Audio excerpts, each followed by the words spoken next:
Welcome to Weaving New Paths, Conversations with Visionaries.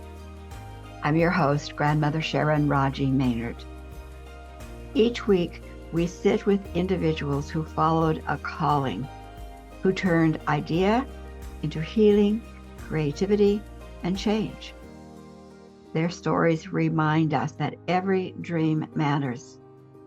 You matter. And that new pathways are being woven every day. Thank you for joining us. Let's step into today's conversation. Welcome, listeners, to another episode of Weaving New Paths. I'm your host, Sharon Raji Maynard. Every creation begins in the invisible, a feeling, a spark, an inner knowing arriving long before the world can see it. I have been honored to know many women weaving support and healing for others in our world. And today, I want you to meet my friend, Cinda, who carries an inner knowing of the power of love, the power of women. Her journey is a reminder that a path can appear in new voices with new stories. May her wisdom help you trust the path opening beneath your feet. Welcome, my friend, Cinda Stevens Lonsway. And Sharon, good to be together again. Wow. Well, we've known each other for quite a while now. Yeah. It's so beautiful to be sharing and supporting each other, as all women should be doing. And we met through the voice calling women to what? What was that whole thing? But I know that what we need to do now is we need to organize women to bring voice to their truth and to roar. And we met during a roar workshop in Seattle. That was the word. We met roar. Roar. And for me, the word roar came in some of my information. And so when you presented, and I'm going to let you share about your experience with roar, when you did your presentation on roar, I said, aha, we are sisters, right? So I know. I hope you will share that amazing connection that validated for me what came through. The article, the story, the parable of Roar came out in 2010. And it was right after the oil leak. Remember the oil leak in the Gulf of Mexico? And it was underground. And no one was doing anything to stop it. No one was, politicians, everyone was pointing fingers at each other, but no one was stopping it. And they had hooked up a camera underwater, and you would just see this oil spewing and spewing. And, and people were so concerned about the environmental effects, as they should have been.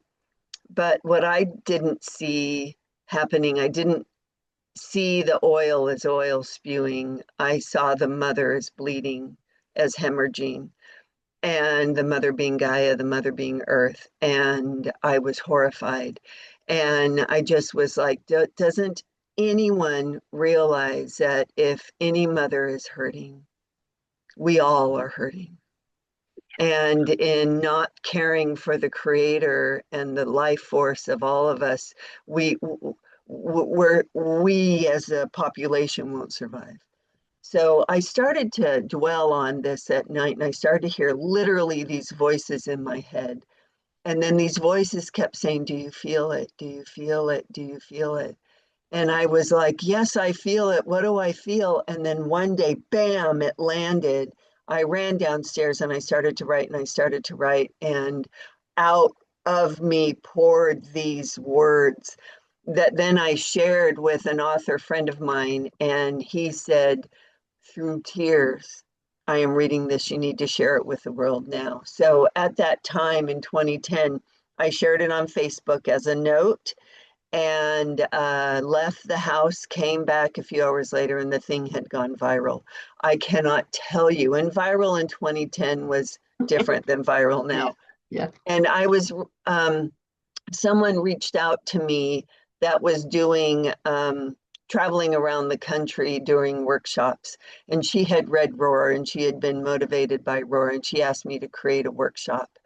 around Roar. And basically, it was reading Roar, and this is where I met you, Sharon. Yeah. And we sat there and held space as each individual woman began to roar and bring out of her core, enough, no more, done.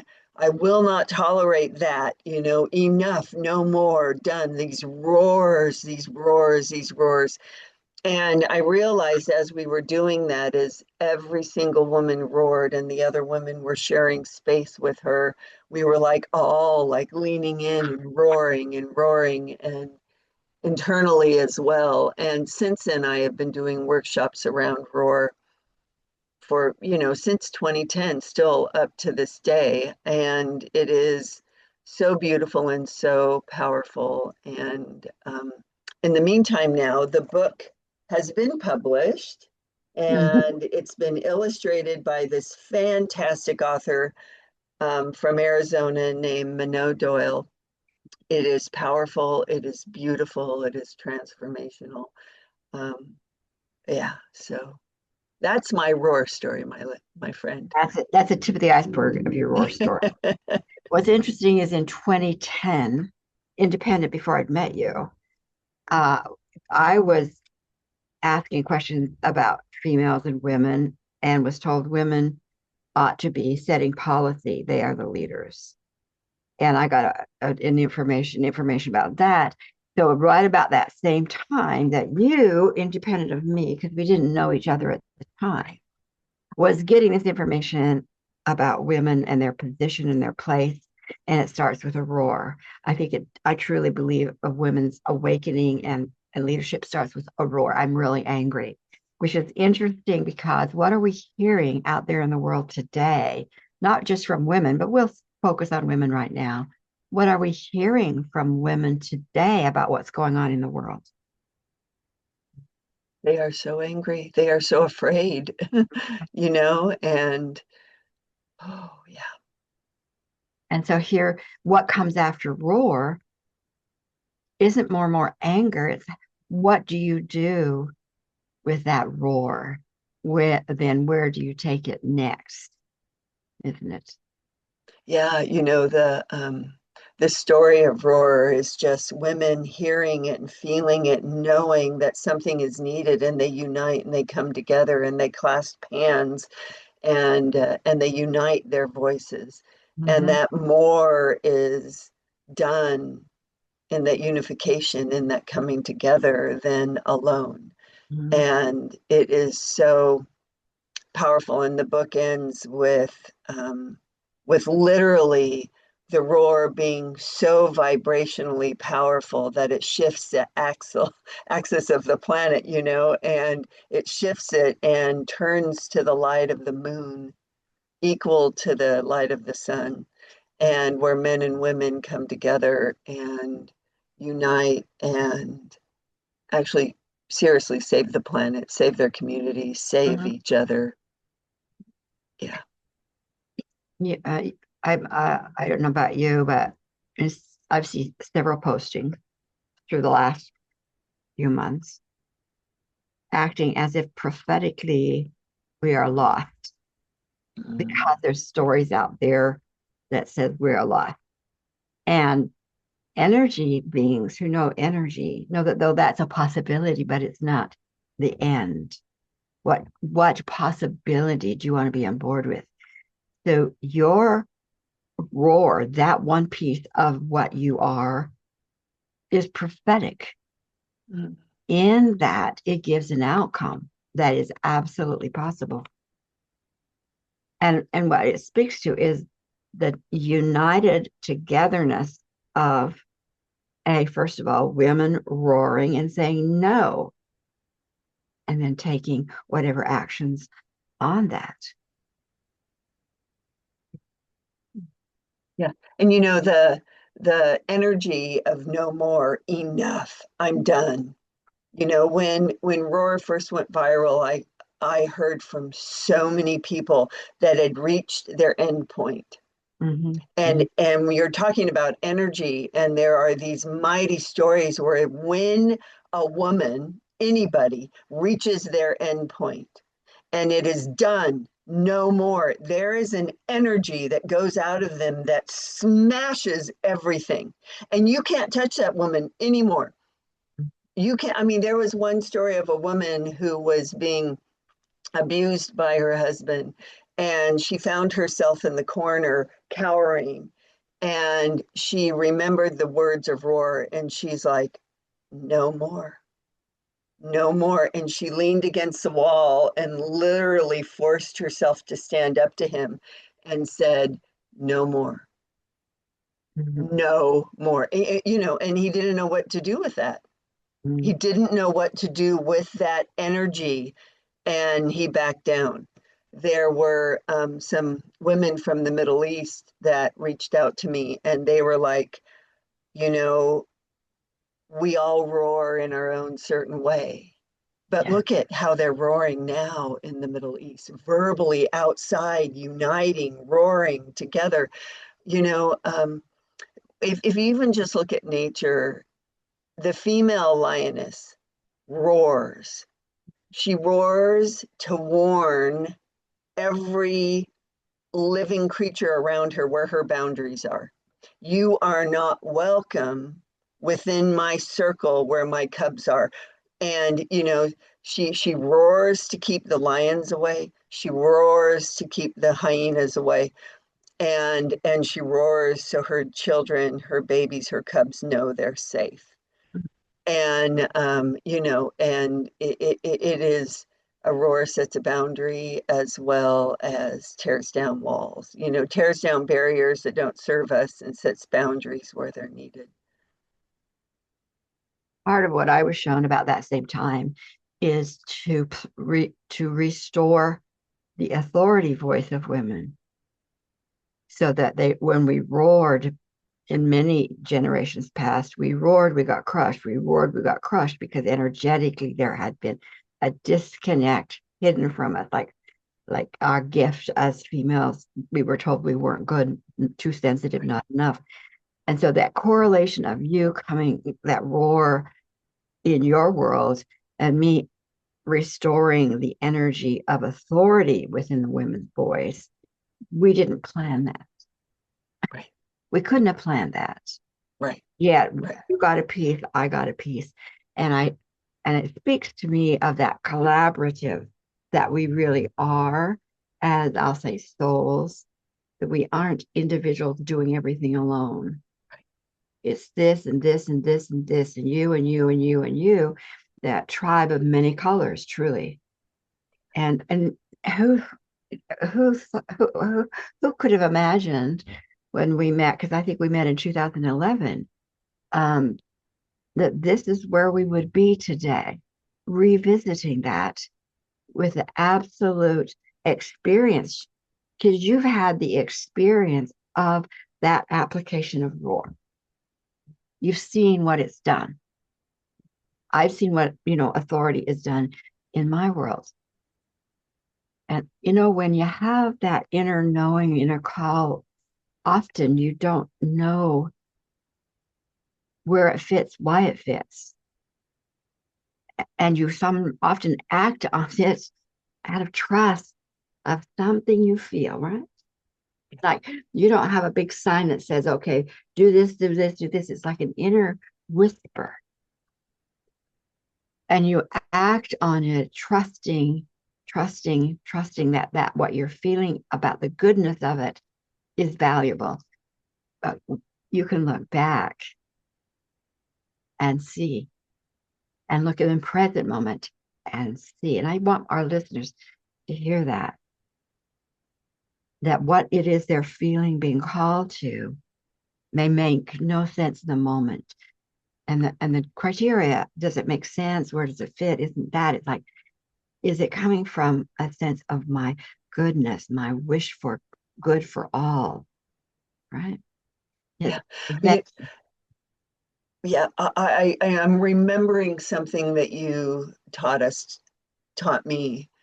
And that was, and I think in a way it is a roar, an energetic roar. And that was when because you just talked about you don't have to be alone to do this, but yet you also can be alone to do this.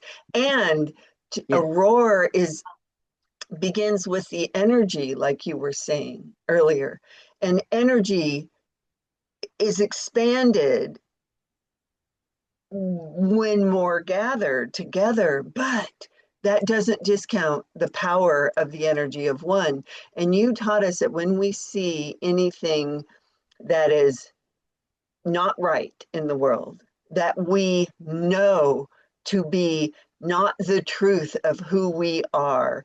If we find it unacceptable, we declare it in that moment. Unacceptable.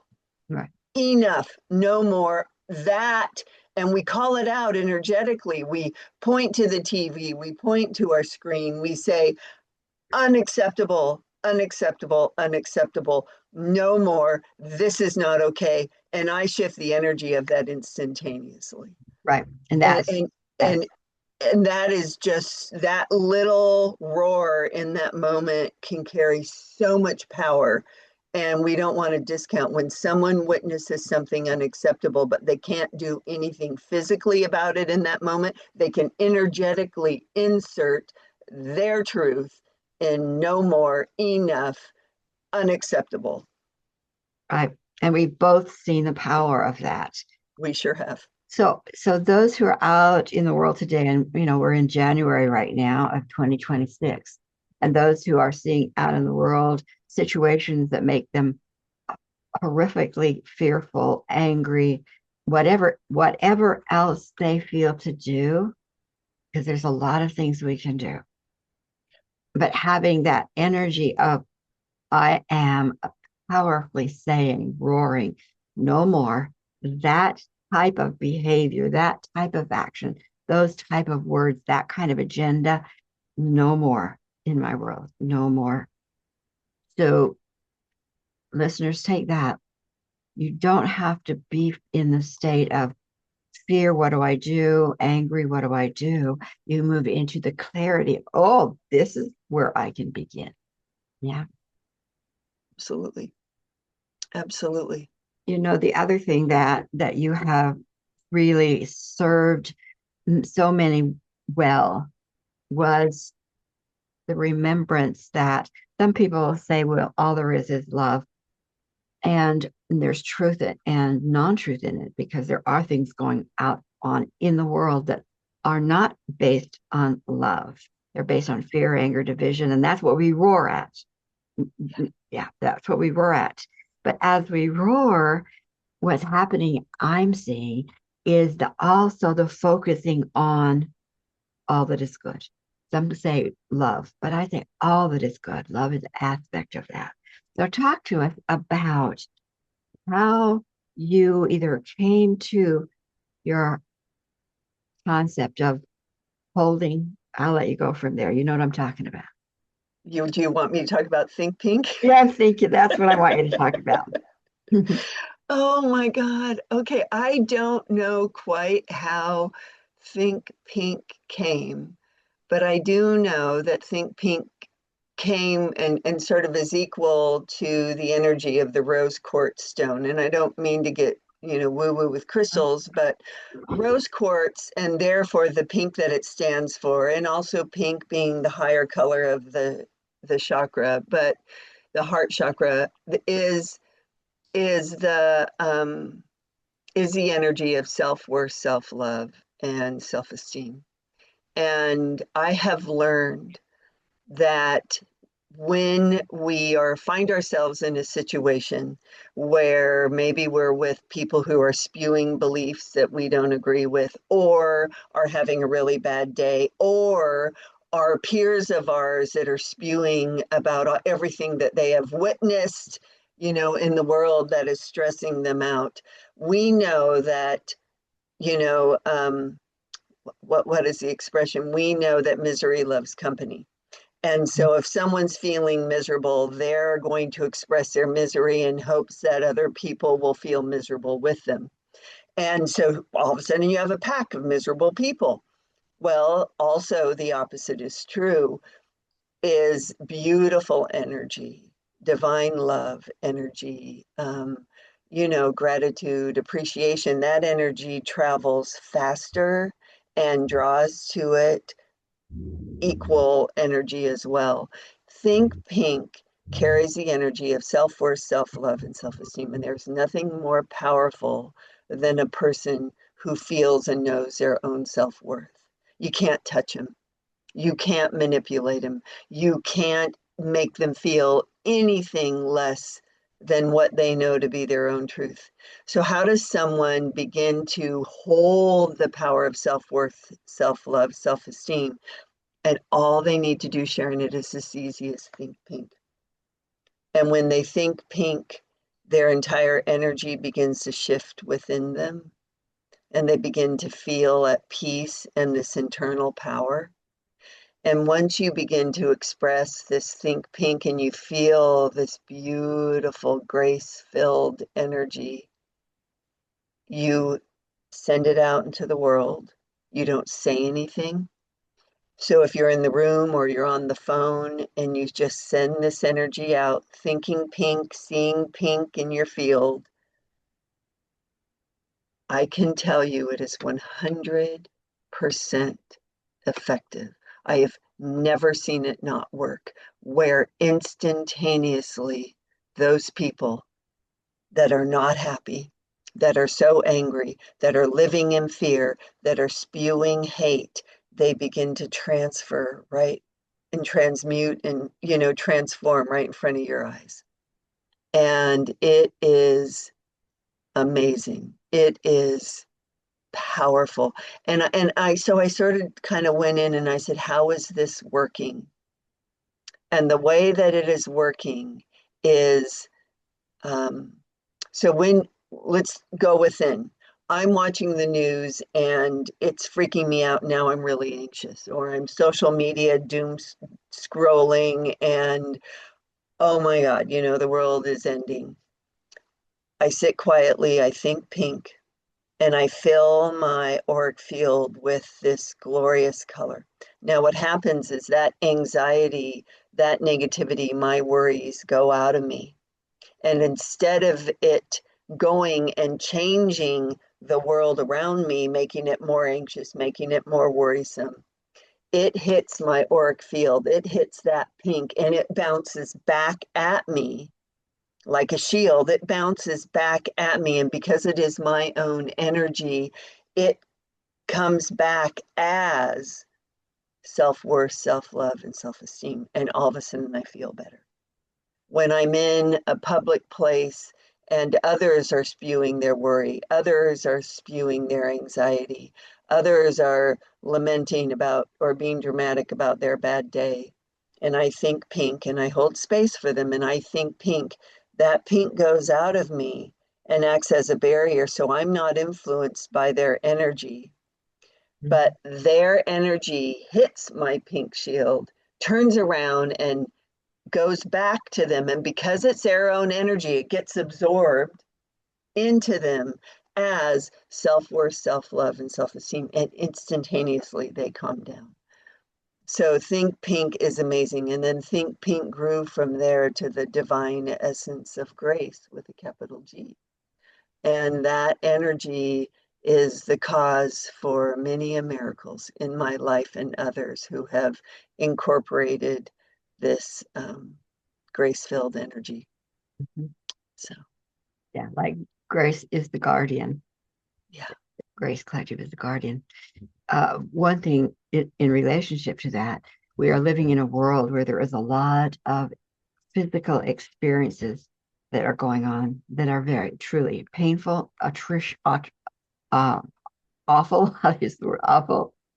Um, and they create clouds coming from that person of fear, of anxiety, of powerless. They create clouds, and energy clouds have no barriers. So as we walk through our life, of us who are more sensitive, and women are usually more sensitive to men because that's our role. Those clouds coming into your space may come into your space independent of a person because they are clouds. And we begin to understand that a cloud that comes into our space that is carrying the pain, the fear, the hopelessness that we now feel. And in the past, we've often just go like, oh my gosh, and we, that's going on in the world and we don't know what to do with it. It remains that pain, that hopelessness, and will manifest. Think Pink is a perfect tool for those situations too, where a cloud of energy comes in. We feel the energy of not okayness. We can roar not okay, absolutely, and think pink to whatever the energy field cloud is. Right? That there is absolutely no doubt that everyone on the planet is becoming more and more sensitive. And there might be a certain population that isn't even aware of what to label that or Right. understand what is happening, but they still feel it. Mm-hmm. And so if ever we're in a moment where something isn't right and something feels scratchy and we don't understand, we haven't been scrolling, we haven't been watching the news, we haven't been around negative people, but we walk through that cloud that you're talking about, or we're in a restaurant where we might not know the person, but the cloud travels towards us. We are sensitive enough to feel it. And the instant thought of pink, I do a little flick of my wrist, pink, like that, just pink. And it's sort of like Put your hand up. Put your hand up because we can't see your wrist. pink. Yeah, just Put pink. okay. You did Yeah, not pink. hitting, but just pink. Okay, got it. Yeah, I just go like this. I go pink, and I think it, and I do a flick. No one will know what it means, but No. that just means that I am protected by my pink field because I know that something is around me that doesn't feel in alignment with the way that I want to be, breathe, live. And so, with a little flick of the wrist, I just go pink, and then instantly I feel better.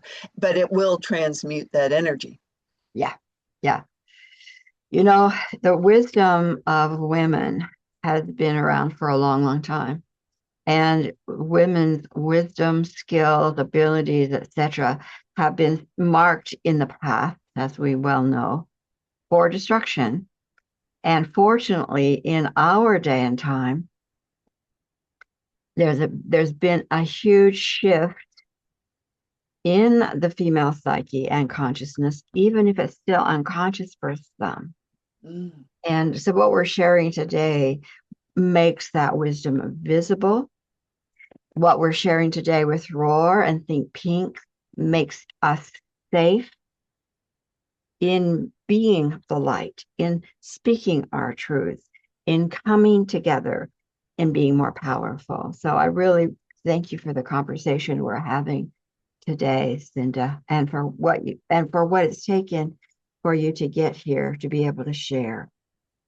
So how just quickly, because it will have the information with the video, but how can people get in touch with you or know more about you? Yeah, so you're welcome to go to my website, which is cindastevens.lonsway.com. Also, you can go to Instagram or Facebook. I'm on both of those. I don't post very often, but recently I just posted Roar and another article I'd written a few years ago. And or they can reach me out in my email, which is cinda.lonsway@gmail.com. Perfect. So Perfect. Thank you. Thank you for joining us here today, Cinda, for spending time. Love it always. love it Yeah. always. I adore you. Yeah. We're going to watch this world change. So, listeners, may today's conversation spark something true and alive within you. Melt your doubt. Here's tools to march forward. So be sure to explore Cinda's other beautiful work and let your own passions rise to meet the world that needs them. And remember Cinda's words and share, lift, and they will encourage you through your days. Blessings. Blessings.